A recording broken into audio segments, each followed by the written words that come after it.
friends, buenos dias, camaradas, mis amistades. How are we doing today? We've got a little bit of an ultimate book video in the works today, and I am so excited about it. I've been saying for a couple days now that September was off to a really rocky start. We are nearing the end of month, and I feel like I have done absolutely nothing with my time. I took a week-long break at the start of the month, then I got back to work, I got sick, had blocked tear ducts, so I really couldn't do much filming with my eyes tearing up like that and sneezing every 3 seconds. And now that I am feeling better and I am finally getting myself back into the swing of things, it's already the 20th of the month and I don't know what to do with the time I have got left except try and be as productive as possible and get back into my bookish activities, get back into my bookish hobbies, and all of the things that overall bring me a lot of joy. So I thought for today we could just do a variety of different bookish things. I really want to get back into reading. Feel like I haven't been doing a whole lot of it this month. I really want to update my reading journal, want to go on a little coffee date with myself, take my books with me, enjoy them outside of my apartment, maybe go book shopping. We're gonna have to call the bookshop together because there's often times where I pop in, there's not really a whole lot, but I want to make sure if they do have some stock that maybe we can swing by the bookstore today. I feel like it could be really cool. I also have a few books that have gotten here recently that I really want to show you guys, so we will have a book called Portion Regardless, and also I need to walk you through the bookshelf reorganization that recently happened. I put up an entire video kind of detailing the journey, reorganizing the shelves, decorating them, but honestly, words cannot express how obsessed I am with the bookshelves behind me now. I feel like I had gone a really long time not fixing up my bookshelves because they were extremely functional. And listen, they served their purpose. They did their service well. However, I was starting to get to the point when I was walking into the office that I was feeling very uninspired. So I thought that revamping this whole thing behind me would be the best move so that I would walk in and just feel the joy that I want to be feeling when I look at this whole thing behind me. And now I do, which is why we're using this as the intro backdrop because I think it looks too good not to. It just looks amazing. I have no updates for you on my September TBR because I have not read anything in it. I have read all things outside of my TBR this month. I have been either exclusively consuming fan fiction, which that's how you know I haven't been doing so well. I keep saying it and I've said it in plenty of live shows. If I'm reading fan fiction, a girl's not doing so hot, so that's been exclusively on rotation during September. And then I have read 3 things that were not on my TBR. They were on my mental TBR, they just weren't in my actual official TBR. And while that's not an issue to me, I definitely want to get through some of the books that I chose from my September TBR because all of these books look amazing. The only thing in my September TBR that I have made progress with is This Woven Kingdom by Tahira Mafi. This is my Patreon book club pick for September, and I've been reading the weekly sessions, so I definitely need to catch up because I am a little bit behind. And so I think maybe today we'll pick this up, maybe catch up on my section because I have definitely not done that, and I am how many pages away from it? I'm like 50-ish pages away from it, maybe a little bit under that, 40 something. So it'll be really easy to catch up on that. So maybe this needs to ensue today. Other things that I'm looking at for this beautiful day. I say beautiful day, but take that lightly because it has been raining consistently for the past few days. We've been on storm warnings all week, and while the trickle of rain has been steady and good and not too dangerous, it is definitely raining right now. So take that with a grain of salt. I love it though. It's the coziest thing ever, especially if we go to a little coffee shop today, which is what I want to do for breakfast. Listen, I think nothing beats that, right? Maybe I'll be picking up a novel love story today. I definitely have been in the mood for a good little romance, and so maybe this needs to ensue because I've got 3 different romance options for my September TBR, but this is the one that's calling my attention right now, I think. I also have Off to the Races by Elsie Silver and The Nanny by Lana Ferguson, but I think for today, I think this one is the one that my brain is catching on to. I really want to read A Sign of Affection. I just don't know if I'll be reading just 1 volume or if I'll be reading more than a volume, but let's pull volume 4 out too so that I can read this. Also not in my TBR, but it's here. It's here at the forefront because I told myself I would read more A Sign of Affection in September. But again, beyond volume 4, don't know if I'll be picking up anything else. I do have volumes 5 and 6, so maybe that can ensue as well. But I think as a base, just pulling out volume 4 should be good. So I feel like for today, these are the reading plans, just scattered here and there, making progress, maybe finishing some things, and I'll keep you guys obviously updated as I read as we go because I love doing it. I love sharing all of the thoughts and opinions as I read books. You guys already know it, and we can gear up for a really cool, cozy, bookish day.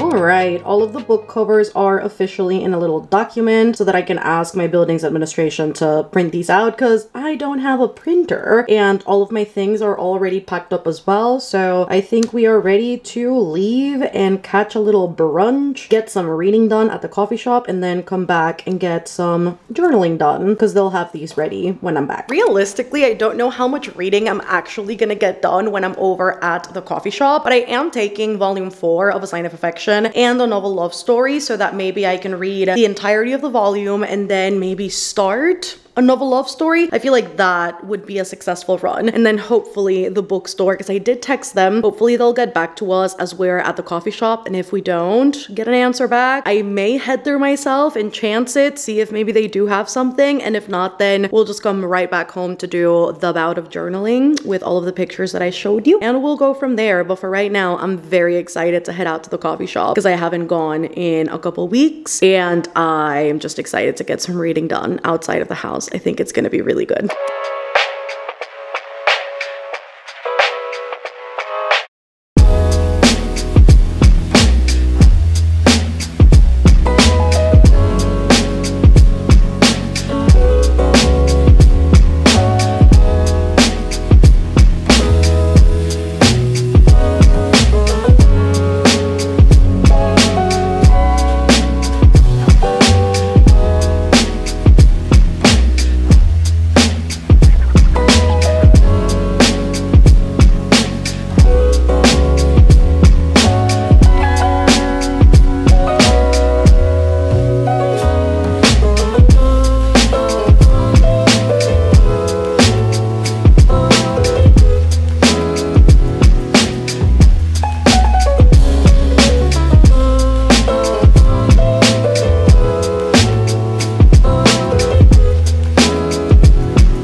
Officially back home. Welcome back. I went to the coffee shop. It was an amazing little date with myself. I need to update you on A Sign of Affection, which I did read completely. And I came back to the stunning pictures for the journal printed out. Shout out to my buildings admin. They really don't have to print these out, but they help out anyways, and I love them for it. So all of the pictures are done. Now it's just a matter of cutting these up, putting them in the journal, and then figuring out based on these which ones I want to give a spread to. So we'll do that together in just a little bit. And then I went to the bookstore because they texted me back while I was at the coffee shop and they were like, hey, so we don't have a whole lot of stock because we're currently at a book fair. However, we did leave behind some English stock if you want to check it out, see if maybe there's something you want to take home with you. But I did see 2 books that I was very interested in. One I didn't take home with me. It's The Liar's Crown by, I think, Abigail Owen. I've seen this book everywhere. The cover is stunning. I think these books are available on KU, I'm pretty sure. I know the author also is coming out with something, I think either soon or next year, because I've been seeing another cover by this author kind of coming up. I love that Vin's blocking my light. Baby, you're blocking my spotlight. I need you to move. However, this specific book I keep seeing at the bookstore. It keeps catching my eye. I just don't know that it's my type of book these days. It's YA to my understanding, and it also follows the very recycled plot line of like, ooh, 2 princesses whose fates are intertwined, and for one fate to be fulfilled, like another one has to be fulfilled on the other side, and vice versa. And it's just, I don't know. I think it sounds interesting. I just fear that if I get the book, I won't read it. So I was doubting it so much that I decided to not take it with me. But if you guys have read this book, let a girl know in the comments. Do you think I'd like it? Did you like it? I want some thoughts and opinions because I don't think outside of TikTok I've seen a whole lot of people read this book, but let a girl know in the comments. I did come back home though with a book that I have been very curious about for a really long time. I have never read anything by this author. I've been very curious for also a very long time. And so I decided to get By a Thread by Lucy Score. I don't own a single Lucy Score book. I have never even sampled them, nothing. So I'm walking into this with virtually no knowledge of what I'm walking into, besides the fact that a lot of people love Lucy Score. I'm pretty sure it was this book that really launched her into the stardom that we've been seeing these days, because I remember everybody and their mother loving, raving, reading this book years ago. So I saw this at the bookstore today and thought, you know what? what, let me take it home with me, read it sometime soon, and figure out if maybe Lucy Score is an author that I can get into and read more of. She's got a lot of books out, and listen, if I end up loving this one, maybe I'll go into others and see what's up. But I don't know if this is a good place to start with Lucy Score. I hope that it is. I think it has something to do with fashion. It says something about a CEO and a magazine just based on the dress on the cover. I don't know if she's a modiste, if she's a journalist. I really don't know anything about this. And I tell you, I don't know what I'm walking into. I really don't, but I am willing to be surprised. So got by a thread. Let's hope that this is a good one, and let's hope that I end up liking it. So this is what I walked home with today. That said, as I mentioned earlier too, I did read the entirety of volume 4 of A Sign of Affection. This series is just so wholesome, so good. I think I may pick up volume 5 this weekend. I don't know if I want to do it in this video because I definitely want to read another love story, but I definitely need and want more of Itsuomi and Yuki. If you guys don't know what the series is about, we follow our main character Yuki, who is deaf, communicates mostly through sign language whenever she can. However, she does have to find certain accommodations based on the fact that a lot of people in her life don't speak sign language. She'll do it for the sake of immersing herself in her social life and her friendships and the people around her. And at the start of volume 1, she meets Itsuomi, who is a very educated, very well-traveled guy that she goes to college with, and she is immediately taken by him, and he is with her too. I think based on their likes and what they want out of the world and out of their future, it just meshes quite well. She wants to see the world because she's never been able to, and she wants to experience life to the fullest, which I think he very much instigates, and obviously like really healthy and beautiful ways. But I think that he sort of erases her fear to put herself out there, and he facilitates a lot of experiences and opportunities that she hasn't been able to engage with before. And then Itsuomi, as a person who loves languages and loves immersing himself in different cultures and different idioms and different dialects in order to communicate and meet and get along with people that he otherwise couldn't have, is immediately interested in learning sign language so that he can better communicate with Yuki and really figure out how a relationship can come out of this. I think he's pretty decided right from the jump that he does want to enter a relationship with her, despite the fact that he didn't expect to be in a relationship, and this fact is reinforced by everybody in his life. Everybody's like, dude, I did not think you were gonna get into a relationship, and he's like, me neither, but I met this girl and I just cannot look away. And so these two strike a really beautiful friendship, which slowly blossoms into a relationship, and we see Yuki trying to figure out all of her feelings alongside her friend Rin, who is trying to help her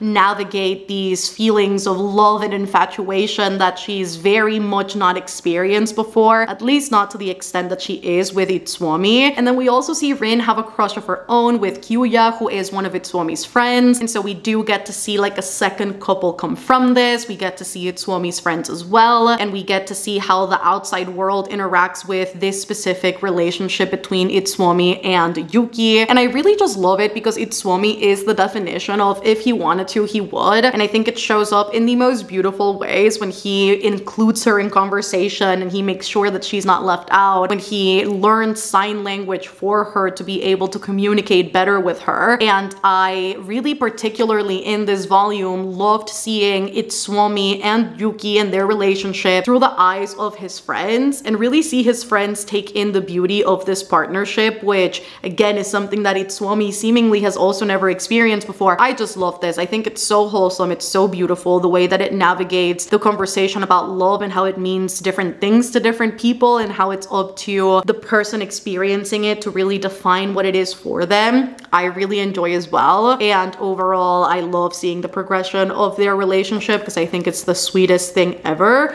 So volume 4 has been read and I'm very, very happy about it. So let's go to the office and let's get to some journaling because I definitely want to like settle into the vibes in the office, maybe put on a little video in the background, and I'll show you everything.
have got updates for you on the journaling end. I have finished pasting all of the images of the things I have read recently, as well as putting in all of the info of whether I read this physically, when I started it, when I finished it, my rating, all of the details. And I made some spreads, one of which I seriously regret doing what I did because I don't know in what world I thought that was gonna look good, but now we're gonna have to survive like this. And it's gonna be what it is, okay? So the first one I made, it looks so bad. I don't know why. Then I tried to fix it and then I made it worse. Listen, at this point, I'm gonna turn the page and I'm not gonna see this again. And if I'm feeling up to it, if I'm feeling like redeeming myself, at least there's more volumes to journal about A Sign of Affection. But the first one I made was for Itsuomi and Yuki. I decided to make a little like moment and it did not work out, okay? It not only smudged the ink a little bit, but it also just looked so terribly bad. I think it's not as noticeable on screen as it is to me personally. This will haunt me forever, okay? But I just put a quote up here that says, "Tomorrow I will like you even more," which is relevant for their story, as well as Yuki's thoughts about love. I think that's one of the most prevalent themes in A Sign of Affection, which is Yuki figuring out what love means to her. I think towards the beginning portion of volume 1, after she meets Itsuomi, we see her ask Rin if she's in love. And Rin's like, "I can't tell you if you are, but if you feel it, you can choose to say that you're in love and you can choose to believe that you are. And it may be true. And if it's true to you, who's to say that it's not true?" And so one of Yuki's reflections on that is love like the snow? Does it arrive silently with no fanfare? Will it fall from the cloudy skies above and color the world in its hue? So beautiful. So I put that here as well as some relevant stickers to the actual story. Yuki is very much into fashion and makeup, and so I decided to put some of that down here, as well as the Notre Dame Cathedral that is, I think, not necessarily relevant explicitly as in like, oh, Itsuomi has traveled to France, but he's a traveler, so I thought putting something foreign to them since they're Japanese would count as, you know, travel. I don't know, I just thought it was relevant, so I put that there, as well as some drinks, tea, coffee, which is also pretty relevant in the story. Did that for A Sign of Affection. Then I made one for Veronica and Stoker from A Curious Beginning. I loved this book so much. I've seen a lot of people compare the newest India Holton book to the Veronica Speedwell series, and I've seen a lot of people say, if you like one, read the other, you won't regret it. I think it's like the Orthologist's Guide to Love or something along those lines. I really love the cover. I think the title itself sounds really cool. So maybe I should give it a try, especially if it's in that same vein. If you guys have tried it, let a girl know in the comments. But I, again, made one for Veronica and Stoker. Too good not to. And right here at the top, I put, that is the hallmark of a good partnership, you know? When one partner sees the forest and the other studies the trees. These two don't even get together until further along in the series. It's been reported to me that they don't get together till like book 4 or 5, and that is painful to know, but I also trust that Deanna Raybourn will take us along the journey accordingly, because the tension between these two characters is amazing. And then right here, which is also like a prevalent thing that shows up in the story, with Veronica and Stoker wanting to be forthcoming, but also being very hesitant towards honesty and vulnerability because they don't want to be judged or perceived that way by other people, but they really are so similar to each other that they can't help but see the truth of themselves when they do interact. And this says, "The truth is a hard mirror, and I am in no mood to look upon my reflection." If you guys have not read A Curious Beginning, I beg you,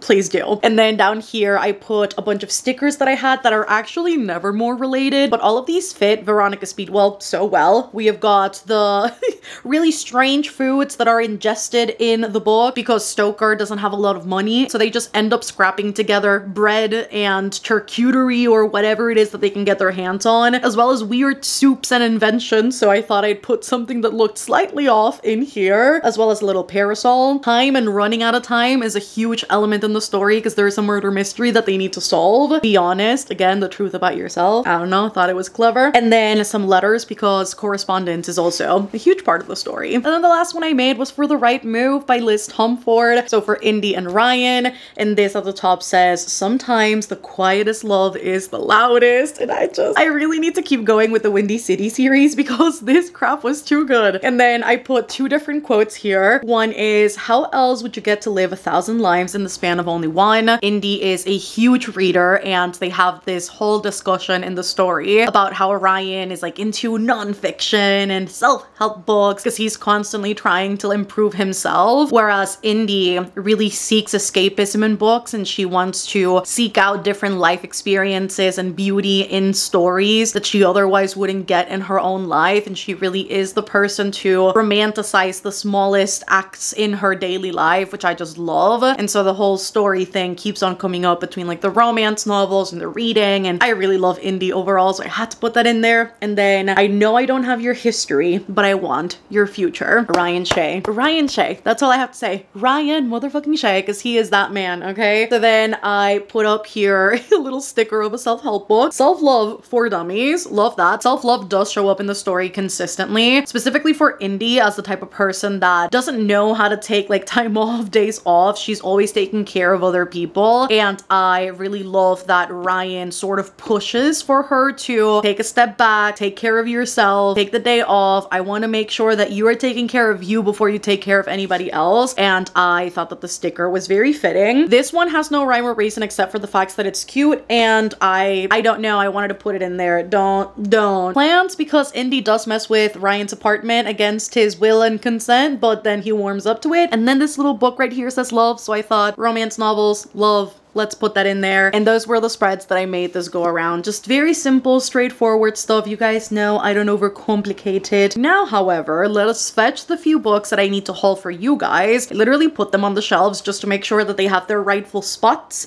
because when I was reorganizing everything, I wanted to account to as much realistic space and taking up of space as I could. And I just put a little little tab on them to make sure that I remember that I have to haul these for y'all, because I have not. And I really wanted to show them to you because I'm very excited about these. And then we can also put by a thread into the shelves so that it doesn't stay lingering outside, and I can give you a little book haul. So let's fetch the books.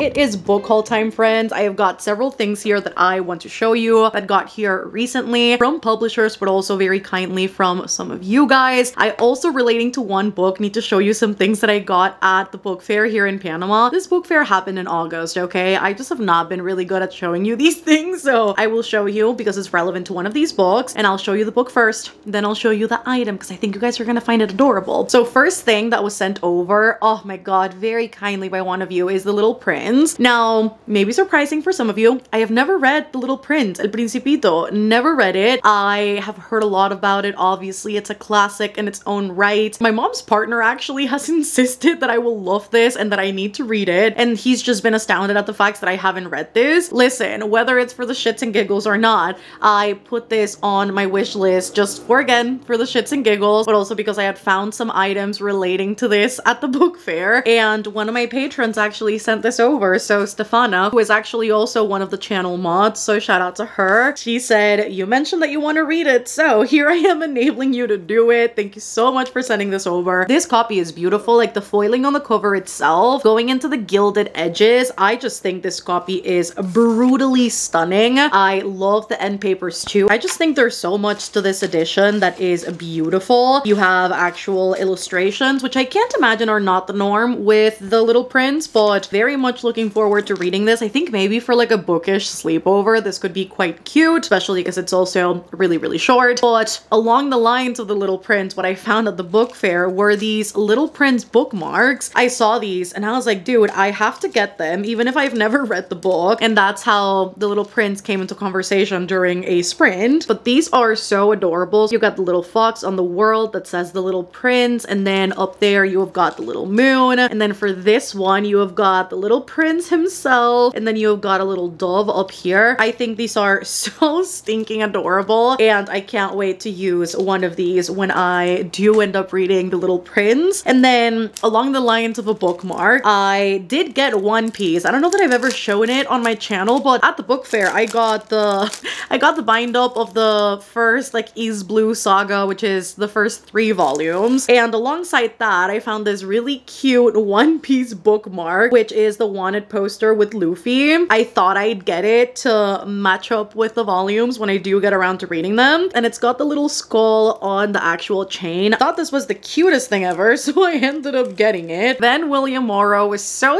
kind and they sent over a copy of The Adventures of Tom Bombadil. I have heard so many things about Tom Bombadil, which is a character that didn't make it into the Lord of the Rings film franchise. I have obviously yet to read the books, but I am very excited to meet this character that a lot of people talk about. Even the back says that Tom was here before the river and the trees. He made paths before the big people and saw the little people arriving. He was here before the kings and the graves and the Barrow Wights. When the elves passed westward, Tom was here already. And Tom Bombadil essentially was said to have been kept in the Red Book of verses and stories kept by the hobbits, and now there's a whole collection of it presented to the audience, which I think will be so cool. And there's illustrations throughout, and I just think it's going to be a really great thing to immerse myself into once I fully dive into the Lord of the Rings series and Middle-earth. I think it's going to be so good. Then you guys know my passion for literary fiction, and particularly Japanese translated fiction. I find it deeply moving and something that often is easy to relate to. And this specific book, I have tried to place a hold on Libby for so many times, and the holds are eternal. I can't remember how many copies exactly my library has, but for some reason, this shit doesn't move from several months. Like, it doesn't give me an amount of weeks. And Crystal very kindly sent over Welcome to the Hunam Dong Bookshop. I have seen so many amazing things surrounding this book and people raving about this, loving it, people finding it super comforting and cozy. I feel like it's going to be one of the most perfect books to read toward the end of year. I don't know if I'm the only one, but I definitely relate literary fiction to end of year, beginning of the year. Don't ask me why, but I feel like I'm always closing out the year reading a little bit more literary fiction and starting out the year with literary fiction. It just puts me in the mood. I don't know why. But in this one, we follow our main character who has kind of followed life by the book. She married, she pursued her education, she has a family, and yet she finds all of it to be deeply unfulfilling. And she decides on a whim to open up a bookstore because she thinks it'll bring forth the excitement and passion that she's really seeking out of life. And it ends up being a safe haven for a lot of other book lovers. And it is a place where people can convene and be wholly themselves and feel like life is worth living, is my understanding of what the book will establish. I am really excited to read this, and I think this will be one of the books that I try and put into my October TBR if reading through my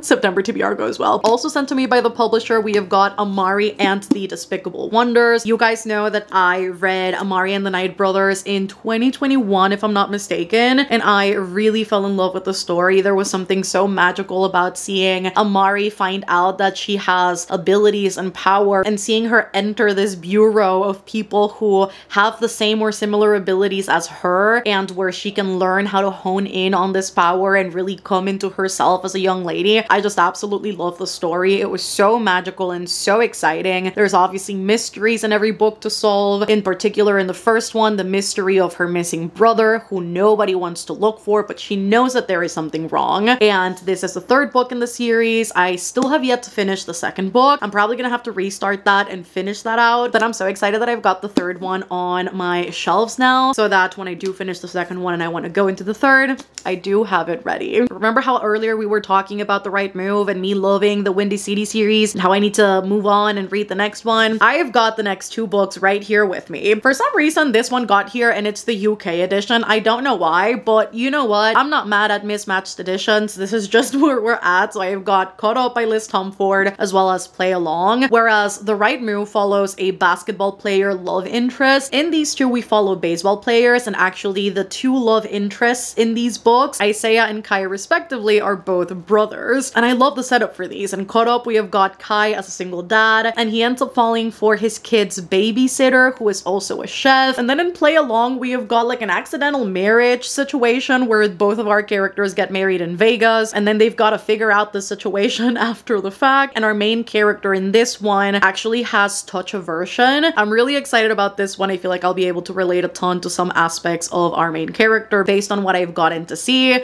These two were also kindly sent over by two patrons. Thank you so much to Mats, who sent over Caught Up, and she says, Kai is one of my favorite single dad characters of all time. Fanning face gif. I hope you love him. I am sure that I will, because I have yet to meet a single dad. Well, actually, that's a lie. Wild Love by Elsie Silver. That book keeps catching strays here on my channel, but that's, I think, think, the only one that I really haven't enjoyed. So I think Kai is gonna fare fairly well here on the channel. And then for this one was kindly sent over by Day, who says, "Girl, get ready for Isaiah, my wife wrote. Screams, please vlog or I might perish from starvation." I think that is one of the best gift notes I have ever gotten. I want to frame that and put it somewhere. And just for Day, I will be vlogging this for sure because I just know it's gonna be too good not to. I will regret it if I don't, because I already regret not vlogging The Right Move. And last but not least, I have got an arc of a book that actually comes out this month. It likely has already come out, to be honest, but I'm behind on everything. And I have also never read something by this author. This is Truly Madly Deeply by LJ Shen. I have seen LJ Shen's books before. I don't think I've heard a lot of people like read and review LJ Shen books, at least not from the creators that I watch, but I'm excited about this because hear me up. Conceited, unattainable, and downright delicious, renowned Michelin-starred chef Ambrose Casablancas has one passion in life: food. Women are a distraction, and he doesn't do those, especially Cal Litvin, his baby sister's best friend. Her entire existence is a complication. She's awkward, eccentric, infuriating, and you know what she also is? Hotter than his kitchen, allegedly. I'm very excited about this. As soon as I saw that this was a little chef romance, I very much wanted to read it. And not only that, he is tattooed up, baby. We got this little cardboard piece with the arc, and I will most certainly use this as my bookmark. Hello. And so very excited about that. Thank you so much to Bloom Books for sending this over, because you guys already know any book to do with food, cooking, a chef main character, I love that. Y'all are gonna have to excuse me today because most of this vlog really is going to be in the office. Listen, when I said I love this backdrop, I mean it. Like, I have been spending too much time in the office as of recent because of this situation behind me. I'm fully enjoying it, okay? So I'm gonna be here every chance I get. So that said, I am about to start sprints on Patreon because we have a 24-hour readathon starting tonight. And while I'm not going to be vlogging for the ultimate book video for the full 24 hours, I will vlog for the rest of tonight, especially as I fully settle into a novel love story. I did start this when I was over at the coffee shop. However, I'm only a chapter in, so I'm about to start chapter 2, which is The Meet Cute. I'm very excited about this. Immediately, the book starts out super cozy. We'll talk about it after I give you some b-roll and I, you know, get further into the book. But the start, the prologue before even chapter 1 starts, I loved it. I loved it so much. It was so good. So I'm hoping that Ashley Poston will do the trick for me in this one. She definitely did with The 7-Year Slip. So hopefully she can give me another really good book with a novel love story. So let's start sprints. Let's get into the swing of this book and I'll give you the update very shortly.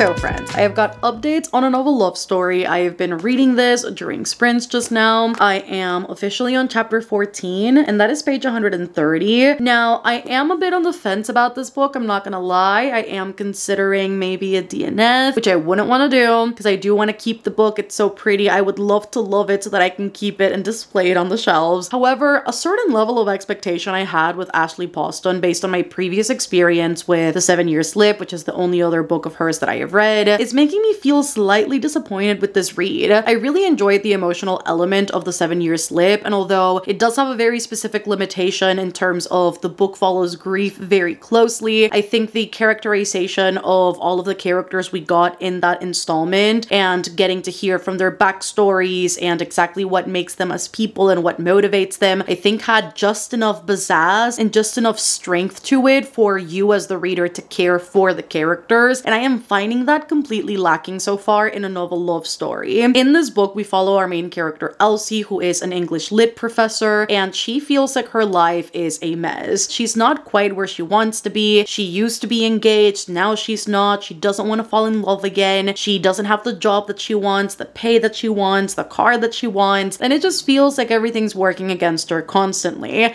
To top things off, every single year she meets up with her smutty book club, and they go on this retreat where they can just read books for an entire week and disconnect from the real world and connect over the thing that they love most. Except that this specific year, the year that she needs this escape the most, everybody for different reasons can't make it to the retreat, and she decides to go there by herself. She has a little incident, her car breaks down on the way, and she finds herself stranded in this random little town in the middle of nowhere that she soon finds out is actually the fictional town of one of her favorite book series. In fact, her favorite book series. And although that premise by itself sounds incredibly interesting, I think all of us would love to get lost and stranded and immersing ourselves in our favorite fictional worlds. I think that's about where it goes for me. It's interesting in theory, and yet the execution is not my favorite. I really am disliking Elsie as a main character. She, to me, is coming across very much as a pick-me, woe is me type of main character, which I personally don't vibe with. She spends the majority of what I have read so far comparing herself to her best friend Prudence and explaining all of the ways in which she is inadequate in ways that her friend is not. And for every amazing thing that Prudence has, she compares it to one of her own downfalls. It's honestly been very infuriating to see our main character just consistently list all of the reasons why she falls short or isn't enough. And what's so funny to me about the story so far is that I am nearly halfway through it. I'm 40 pages away from being halfway through, and I do not know a single thing of value of our main character beyond the fact that she had a really ugly breakup with her fiance. Beyond that,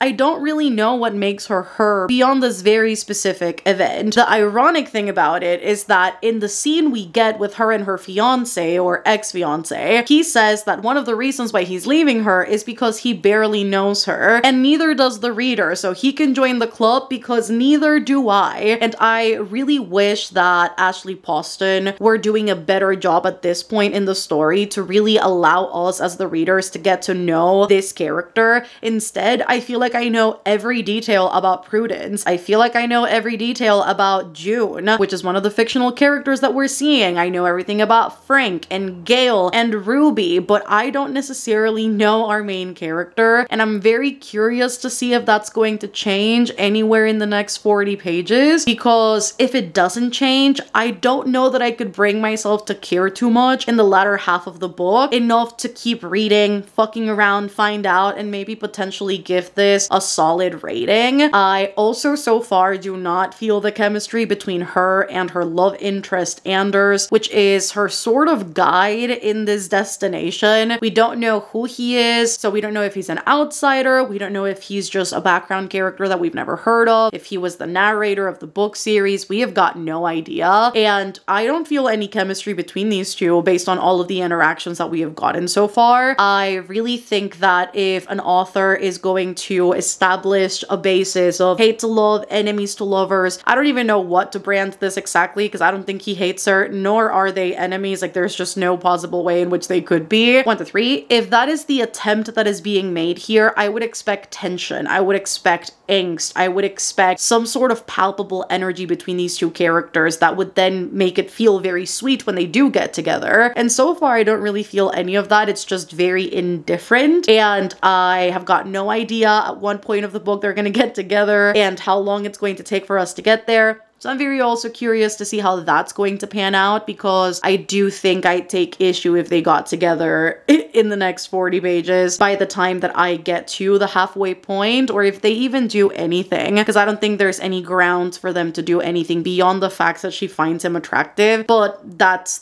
about it. And I think we can all recognize when somebody is objectively attractive or subjectively attractive and move on. It really is not that big a deal. It doesn't mean a whole lot, at least not to me. And so it's been very frustrating so far. I think, again, the idea of it is fun, but the execution itself is leaving a lot to be desired. Also, the characters often in their dialogue feel very cartoonish, which is not my favorite thing ever either. They don't come across as real characters because they're not, which I guess is a good distinction between what is fictional and who is real in the story, but still it makes it a little bit grating to read when the characters are going, Junebug, the love of my life, what did you think about when the sun shone this morning? It's just whatever. So I will keep on reading. I'm gonna get to the halfway point and then figure out what to do. I really have not DNF'd many a book this year, but it does amount to about 10% of what I have read this year. So a bit disappointing, but also necessary if we do get to that point. So we'll see what happens with this one, and I will keep you updated because maybe tonight ends with a DNF, which I would not want to, but if it gets to that point, it gets to that point, friends.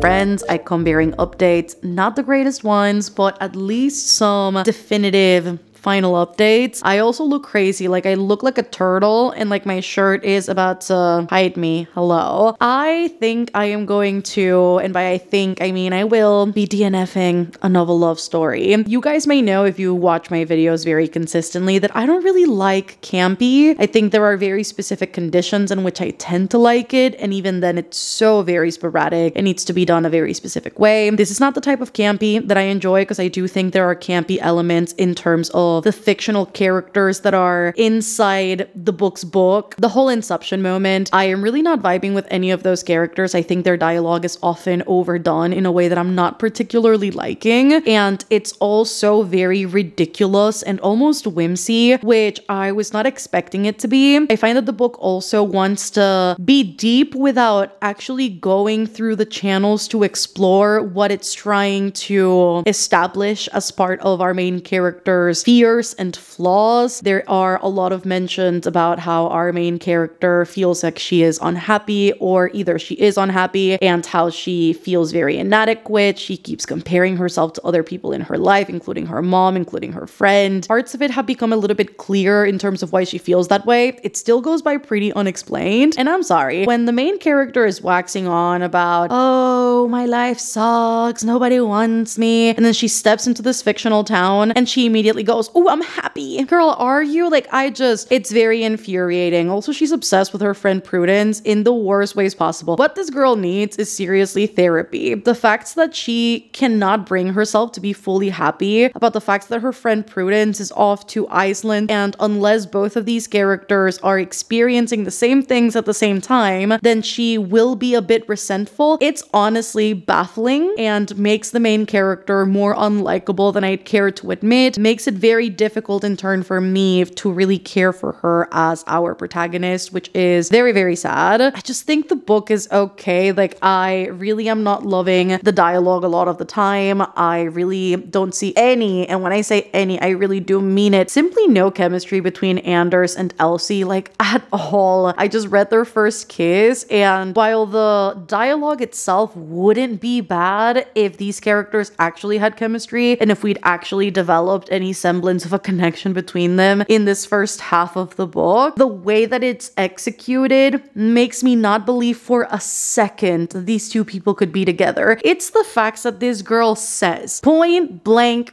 period, straight up in the book. She goes, I could do long distance. I could date somebody. I could put in the effort. I could do the thing, but fictional? I don't think this can work. I'm like, girl, what can work? There's nothing. There is absolutely not even a semblance of a crumb between y'all, and you're already thinking about how you're gonna make a relationship with him work. It seriously is just not the vibe, like not at all. And if what Ashley Poston wanted to navigate was the story of a girl who feels deeply misunderstood, who feels like she doesn't fit in and who desperately wants to be loved in a way that she hasn't been loved before, that would have been fine as long as it's executed well, and it's not. So with that said, very, very sad. That culminates this ultimate book video. I hope that you guys enjoyed this one. If you did, don't forget to give it a thumbs up down below. Comment down below if you have read either A Noble Love Story, A Sign of Affection, or any of the books I hauled today. I'm really curious to see what your thoughts are on Lucy's score, and if you think I'm gonna like By a Thread, or if there's maybe another one of her books that I should be trying. And overall, just let a girl know how you guys have been, what you've been up to, what are you currently reading, or what did you get up to reading wise this past week. Let a girl know all of that in the comments. If you reach the very end, let us leave some camping emojis, because A Sign of Affection Volume 4 does tackle camping, so I feel like that's quite perfect. So any and all emojis that you can potentially relate to camping, make sure to leave those down below if you got to the very end. Don't forget to subscribe if you haven't done so already and you want more content like this. And as always, I do have a Patreon. It's linked down below in case you guys ever want to support the channel further. It helps a ton to get equipment and SD cards and hard drives and expensive things that otherwise wouldn't necessarily be possible with only AdSense. So in case you guys ever want to support the channel and join a community of like-minded people with book clubs and a Discord server and a ton, and when I say a ton, I mean a shit ton of live shows every single month, Patreon is definitely the place to be. I love you guys so much, and I will see you on the next one. Goodbye!